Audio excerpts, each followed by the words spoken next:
Assalamualaikum warahmatullahi wabarakatuh. Hamdan syukran ala nikmatillah wa salli wa sallimu ala rasulillah amma ba'du. Sahabat channel ABN TV yang dirahmati Allah subhanahu wa ta'ala, yang mana semoga kita semua ya pada kesempatan ini kita diberikan kesehatan, diberikan keberkahan, dan kita jangan pernah berhenti untuk mendoakan orang lain. Ketika kita mendoakan orang lain, maka akan banyak orang yang akan mendoakan kita. Tetapi jika kita tidak mendoakan orang lain, maka jangan mengharapkan doa dari orang lain. Man yarham yurham, orang yang menyayangi akan disayangi. Man lam yurham la yurham, orang yang tidak menyayangi maka dia juga tidak akan disayangi. Yang artinya kebaikan itu kembali kepada diri kita masing-masing. Ikhwan fillah yang dirahmati Allah Subhanahu wa taala,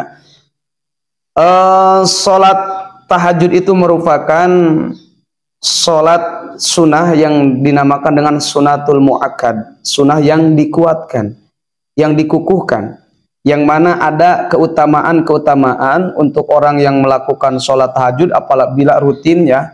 Jika kita belum melakukan rutin, maka cobalah kita lakukan pertama 7 malam kita berturut-turut, maka kita akan mendapatkan keajaiban-keajaiban ketika kita sudah mendawamkan sholat malam. Nah, diantaranya yang dijelaskan di dalam hadis Bukhari Muslim, seorang yang tidur itu akan diikat kepalanya oleh setan dengan 3 ikatan. Nah, ketika kita bangun, maka ikatan itu akan pudar. Kemudian berdoa, saat itu kita berzikir kepada Allah, kita wudu, maka terlepaslah ikatan-ikatan itu. Fa in shalla in halatu uqdatun.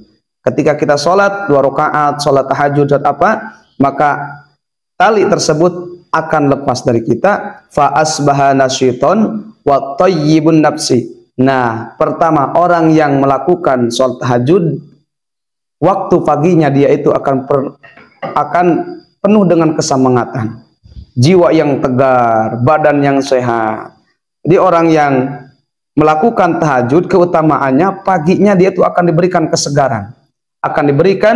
kesegaran, Nah, dan yang kedua, orang yang melakukan tahajud, keutamaannya dia akan diberikan hajatnya oleh Allah Subhanahu wa taala, yang dimana di dalam hadis ini dijelaskan ya dalam kitab Ihya, inna minal laili sa'atun, inna minal laili sa'atan, sesungguhnya dari setiap malam itu, dari malam itu ada waktu, yang mana waktu itu ketika kita berdoa kepada Allah, illa a'tahu iyyahu, kecuali Allah akan memberikan apa yang dia minta.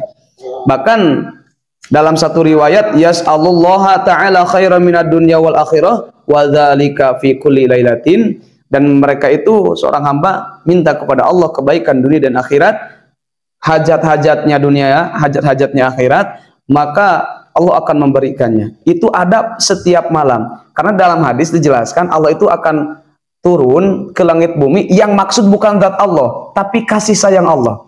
Kasih sayang Allah, malaikat akan mengintai, oh itu tuh orang yang sedang bertahajud, orang yang sedang mendekatkan diri kepada Allah, maka malaikat melaporkan. Kemudian orang tersebut akan diberikan rahmat oleh Allah Subhanahu wa taala, dan doanya akan dicatat malaikat, dilaporkan kepada Allah Subhanahu wa taala, Allah akan mengijabah doanya.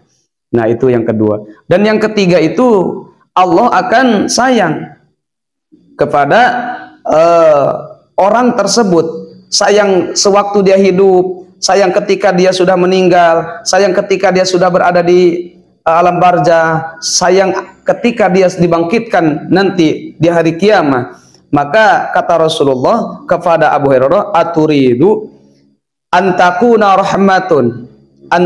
rahmatullahi alaik hayyan wa mayitan wa maqburan wa mabutan. Ya Abu Hurairah, hei Abu Hurairah, apakah kamu tidak ingin kasih sayang Allah itu kepada kamu sewaktu hidup, waktu mati, di dalam kubur, setelah dibangkitkan? Maka kata Rasulullah, qum minal laili fasalli wa anta turid ridha rabbak. Bangunlah tengah malam, kemudian sholatlah jika kamu menginginkan ridho rabbika, ridhonya Rabbmu. Maka orang yang melakukan tahajud, diantaranya nomor 2 nomor 3 dia akan diberikan kasih sayang oleh Allah dunia dan akhirat dan di alam barzakh.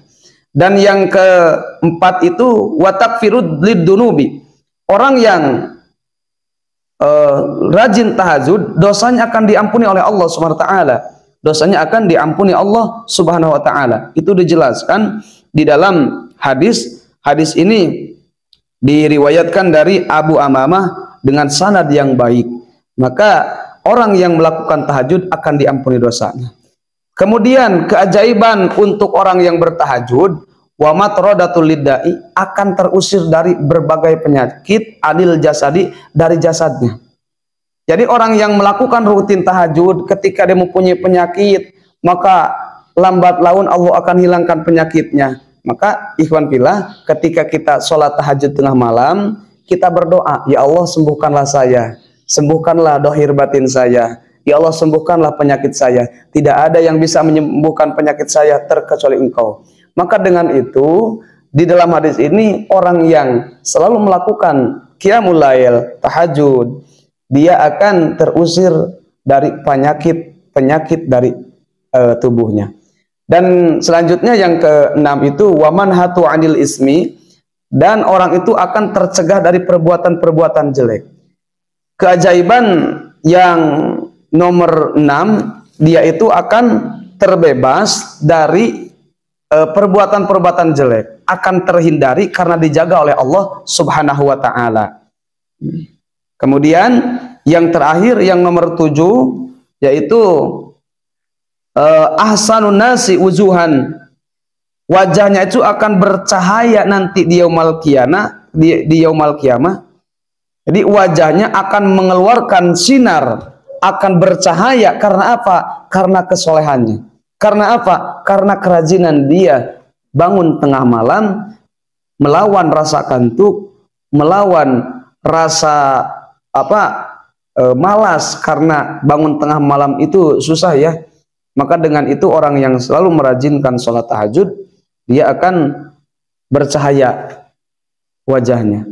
Ikhwan fillah yang dirahmati Allah Subhanahu wa taala, itulah 7 keutamaan orang yang melakukan tahajud. Jika kita tidak bisa selamanya, mungkin coba dululah 1 minggu 7 hari 7 malam, 7 malam ya, bukan 7 hari 7 malam. Nah, di situ kita akan merasakan keajaiban.